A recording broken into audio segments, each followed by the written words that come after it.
વિદ્યાર્થી મિત્રો, સ્વાગત છે આપ સર્વ વિદ્યાર્થી મિત્રોનો આપ સર્વની એક જ માત્ર યુટ્યુબ ચેનલ આરએફની મોજ એફઆરની મોજ યુટ્યુબ ચેનલ પર પહેલી વાર પધાર્યા હોય તો એક વિનંતી છે કે વિડીયો પૂરેપૂરો જોજો. અને મિત્રો, વિડીયો સ્ટાર્ટ કરવા પહેલાં એક પ્રશ્ન છે તમારી પાસે, અને 101% હું ગેરંટી સાથે કહી આપું છું કે કોઈ પણ એનો પ્રશ્નનો જવાબ આપી શકશે નહીં. અને તમે પણ બુદ્ધિમાન હોય અને તમારે પણ આ ચેલેન્જ સ્વીકારતા હોય તો મને કમેન્ટની અંદર એ પ્રશ્નનો જવાબ કહેજો. ઓકે, તો પહેલાં આપણે પ્રશ્ન પૂછી લઈએ, અને જો તમને આવડતું હોય તો કમેન્ટની અંદર કહી દેજો. જોઈએ શું પ્રશ્ન છે. તો પ્રશ્ન એવો છે કે એવું કોણ છે જે ગુંગુ છે, એટલે કે બોલી શકતું નથી, એટલે કે ગુંગુ છે. બહેરું છે, એટલે કે સાંભળી નથી શકતું. ગુંગુ છે, બહેરું છે અને આંધળું છે. તો એ સાચું જ બોલે છે. આંધળું છે, ગુંગુ છે અને ત્રીજું શું હતું? આંધળું છે, ગુંગુ છે અને તોય સાચું જ બોલે છે. આ બે રાખશો તોય.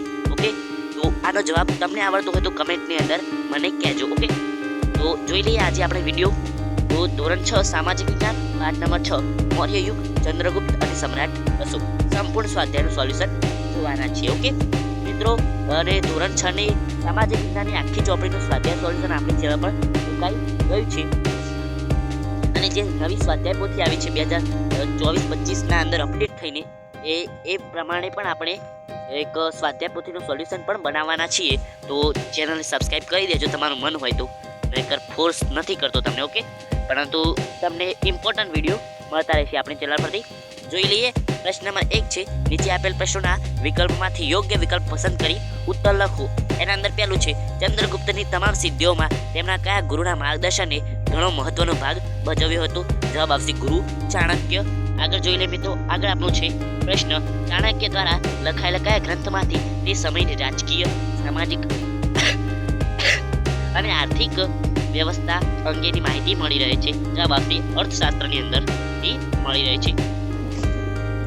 ત્રીજું, બિંદુસારે અશોકને કયા પ્રાંતના રાષ્ટ્રીય તરીકે નિમણૂક કરી હતી? તો જવાબ આવશે અવંતી. ઓકે, આગળ જોઈએ તો અશોક સંઘમિત્રને બૌદ્ધ ધર્મના પ્રચાર માટે ક્યાં મોકલ્યા હતા? જવાબ આવશે સિલોનની અંદર મોકલ્યા હતા. ઓકે, અશોકના મોટા ભાગના અભિલેખોની ભાષા કઈ છે?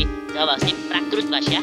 ઓકે, આગળ જોઈ લઈએ. પ્રશ્ન નંબર 2 છે, ટૂંકમાં ઉત્તર આપો. એના અંદર છે પહેલો પ્રશ્ન, સમ્રાટ અશોકનું વિશાળ સામ્રાજ્ય ક્યાં સુધી ફેલાયું હતું? જવાબ આવશે સમ્રાટ અશોકનું વિશાળ સામ્રાજ્ય વાયવ્ય સરહદે કંદહાર અને પેશાવર, જે પાકિસ્તાનની અંદર પેશાવર આવ્યું, ઉત્તરમાં નેપાળ, જે નેપાળ અત્યારે છે દેશ, અત્યારે નવો દેશ, એ નેપાળ સુધી, દક્ષિણના અંદર મૈસૂર, હાલનું કર્ણાટક છે.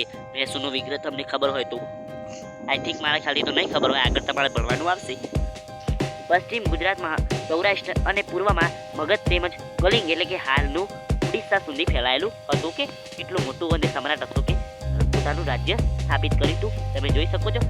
સેલ્યુકસ નિકેતર સાથેના યુદ્ધ બાદ કયા પરિણામો આવ્યા? તો સેલ્યુકસ નિકેતર સાથેના યુદ્ધ બાદ ચંદ્રગુપ્તને વિજય મળતા 4 પ્રદેશો મળ્યા. સેલ્યુકસ નિકેતર સાથે યુદ્ધ કર્યા પછી 4 પ્રદેશો મળ્યા. ચંદ્રગુપ્તની બહાદુરી જોઈને સેલ્યુકસે નિકેતરે પોતાની પુત્રી હેલેનાને તેની સાથે પરણાવી દીધી. ઓકે, ચંદ્રગુપ્તની જે બહાદુરી અને જે પરાક્રમ અને જે વીર યોદ્ધા છે, અને આ બધા જ ગુણોને જોઈને પોતાની પુત્રી સેલ્યુકસ નિકેતરે હેલેના જેનું નામ હતું તેને પરણાવી નાખી. કોની સાથે? આપણા રાજા ચંદ્રગુપ્ત સાથે. ઓકે, આગળ સેલ્યુકસે પોતાના રાજદૂત ચંદ્રગુપ્તના દરબારમાં મોકલ્યો. આમ સેલ્યુકસ સાથે યુદ્ધ બાદ ભારતમાં અને ગ્રીક વચ્ચે રાજદારી સંબંધો થયા. ઓકે, આગળ જોઈએ. પ્રશ્ન નંબર 3 છે, મૌર્ય સમાજને વહીવટ સરળતા ખાતર કેટલા વિભાગમાં વહેંચવામાં આવે છે? જવાબ આવશે મૌર્ય સમાજને વહીવટ સરળતા ખાતર 3 વિભાગના અંદર, એટલે કે અંગોના અંદર વહેંચવામાં આવ્યું હતું. આગળ પ્રશ્ન નંબર 4, અશોકે ગૌતમ બુદ્ધના કયા સિદ્ધાંતોના પ્રચાર પર ભાર મૂક્યો? જવાબ આવશે અશોક ગૌતમ બુદ્ધના પ્રેમ, દયા, કરુણા, અહિંસા, સદાચાર, અનુકંપા વગેરે સિદ્ધાંતોના પ્રચાર પર ભાર મૂક્યો હતો. આગળ રાષ્ટ્રીય તરીકે નિમાયેલ અધિકારીના કાર્યો જણાવો. તો રાષ્ટ્રીય તરીકે નિમાયેલ અધિકારીના કાર્યો નીચે પ્રમાણે છે. પહેલું કાર્ય છે કે સમગ્ર પ્રાંતમાં શાંતિ વ્યવસ્થાની જાળવણી કરવી. બીજું, કરવેરા ઉઘરાવવા. ત્રીજું, રાજાના આદેશોનું પાલન કરાવવું. ચોથું, પ્રાંતના બનતા બનાવોથી સમ્રાટ, એટલે કે કેન્દ્રને સતત વાકેફ કરતા રહેવું. ઓકે, આગળ જોઈ લે. નીચેના વિધાનો ખરા છે કે ખોટા જણાવો. ઓકે, એના અંદર પહેલું છે કે દ્વારા ઇન્ડિકા અને કલહણ દ્વારા મુદ્રા રાક્ષસની રચના કરવામાં આવી હતી તો ખોટું. બીજું, ધમ્મ મહામાત્રાનું કાર્ય જૈન ધર્મનો પ્રચાર કરી પ્રજાનું નૈતિક ધોરણ ઊંચું લાવવાનું હતું તો ખોટું. ત્રીજું, ચંદ્રગુપ્ત પોતાની અંતિમ અવસ્થા શ્રવણબેલ ઘોડામાં વિતાવી હતી તો ખરું છે. ખરું વાક્ય છે. ચોથું, બિંદુસારના સમયમાં મગધ મૌર્ય સામ્રાજ્યમાંથી સ્વતંત્ર થઈ ગયું જવાશે ખોટું છે.